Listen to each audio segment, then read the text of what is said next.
नमस्कार साथियों, स्वागत है आपका अपने यूट्यूब चैनल भाषा निकेतन में। साथियों, आज हम बात करेंगे आपके हिंदी साहित्य के महत्वपूर्ण कथनों पर। और ये जो महत्वपूर्ण कथन है ये आपकी परीक्षाओं में ज़्यादातर पूछे जाते रहते हैं।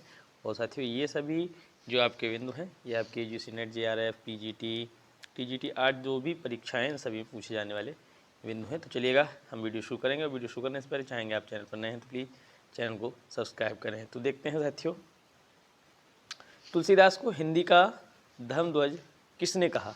बताइए। तुलसीदास को हिंदी का धर्मध्वज चतुर्सेन शास्त्री ने। नाथों की भाषा को फक्कड़ी भाषा किसने कहा है? नाथों की भाषा को फक्कड़ी भाषा किसने कहा है? चतुर्सेन शास्त्री ने ही कहा है। चलिए देखते हैं अगला। सिद्धों की भाषा को आलो अंधारी भाषा किसने कहा है? हरप्रसाद शास्त्री ने। किसने? हरप्रसाद शास्त्री ने। यह तो जग जाहिर है कि रामानंद के 12 शिष्य थे, लेकिन किस आलोचक ने कहा है कि रामानंद के 12 नहीं 12.5 शिष्य थे? बताइए। तो नागरी विचारणी पत्रिका में ऐसा कहा गया है। अगला प्रश्न है, पृथ्वीराज रासो को हिंदी का बृहत महाभारत किसने कहा है? हिंदी का बृहत महाभारत पृथ्वीराज रासो को किसने कहा है? तो दशरथ शर्मा ने कहा है। दशरथ शर्मा। कबीर को अवधी का प्रथम कवि किसने माना है? तो बाबूराम सक्सेना ने। बाबूराम सक्सेना ने कबीर को अवधी का प्रथम कवि माना है। मिश्र बंधुओं ने हिंदी का सबसे उद्दंड कवि किसे माना है? हिंदी का सबसे उद्दंड कवि बेताल बंदीजन। बेताल बंदीजन को माना है। मिश्र बंधुओं ने किस रीति मुक्त कवि को अव्वल नंबर का रसिया कहा है? अव्वल माने अव्वल नंबर का रसिया ठाकुर जी को। किसको? ठाकुर जी को। मिश्र बंधुओं ने अच्छाप का 9वां कवि किसे कहा है? 9वां कवि नागरीदास को। किसको? नागरीदास को। अगला है आपका, मिश्र बंधुओं ने पूर्वालंकृत काल का सबसे बड़ा आचार्य किसे माना है? पूर्वालंकृत काल का सबसे बड़ा आचार्य चिंतामणि को माना है। मिश्र बंधुओं ने उत्तरालंकृत काल का सबसे बड़ा कवि किसे माना है? उत्तरालंकृत काल का सबसे बड़ा कवि तो भिखारीदास को। किसको? भिखारीदास को माना है। अब देखते हैं, मिश्र बंधुओं ने पूर्वालंकृत काल का सबसे बड़ा कवि किसे माना है? सेनापति। पूर्वालंकृत काल का सबसे बड़ा कवि सेनापति को। मिश्र बंधु विनोद को हिंदी साहित्य का पंचांग किसने कहा? मिश्र बंधु विनोद को हिंदी साहित्य का पंचांग किसने कहा है? तो डॉक्टर नामवर सिंह ने। डॉक्टर नामवर सिंह ने। शिव सिंह सरोज किस भाषा में लिखा गया है? शिव सिंह सरोज किस भाषा में लिखा गया है? तो हिंदी में। गुरु ग्रंथ साहब में कुल कितने संत कवियों के पद हैं? गुरु ग्रंथ साहब में बताइए 17 कवियों के पद हैं गुरु ग्रंथ साहब में। नंददास जड़िया और कवि गढ़िया यह तो जग जाहिर है, लेकिन वो एक भक्त कवि कौन है जिसे जड़िया और गढ़िया भक्त कवि कहा जाता है? तो तुलसीदास जी को। किसको? तुलसीदास जी को। अगला देखिए, रीतिकाल का वह कवि जिसने खड़ी बोली हिंदी में शीत वसंत नामक प्रबंध रूप में कहानी लिखी थी। शीत वसंत नामक प्रबंध रूप में कहानी लिखी थी। चंदन कवि। किसने? चंदन कवि। रीतकाल के किस कवि का उपनाम काष्ठ जिह्वा स्वामी? काष्ठ जिह्वा स्वामी था तो देव बनारस वाले का। ठीक है। हिंदी का प्रथम जय काव्य कौन सा है? हिंदी का प्रथम जय काव्य कौन सा है? बताइए। खुमार रासो। कौन सा? खुमार रासो। मिश्र बंधुओं ने हिंदी का प्रथम नाटककार किसे माना है? प्रथम नाटककार तो विद्यापति जी को मिश्र बंधुओं ने हिंदी का प्रथम नाटककार माना है। मिश्र बंधुओं ने हिंदी का प्रथम इतिहास सहायक किसे माना है एवं किस ग्रंथ को प्रथम इतिहास सहायक ग्रंथ माना है? तो शिव सिंह सरोज। शिव सिंह सरोज।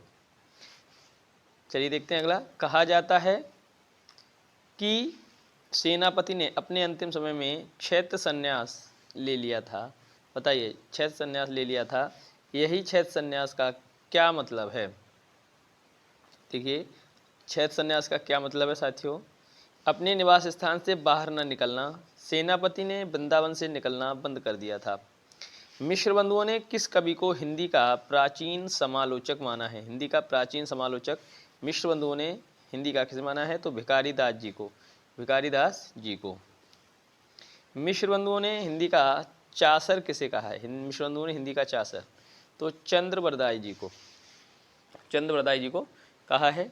देव हिंदी के विकारी कवि हैं। देव हिंदी के विकारी कवि हैं। वाक्य किस विद्वान का है? लाला भगवान दीन का। लाला भगवान दीन का।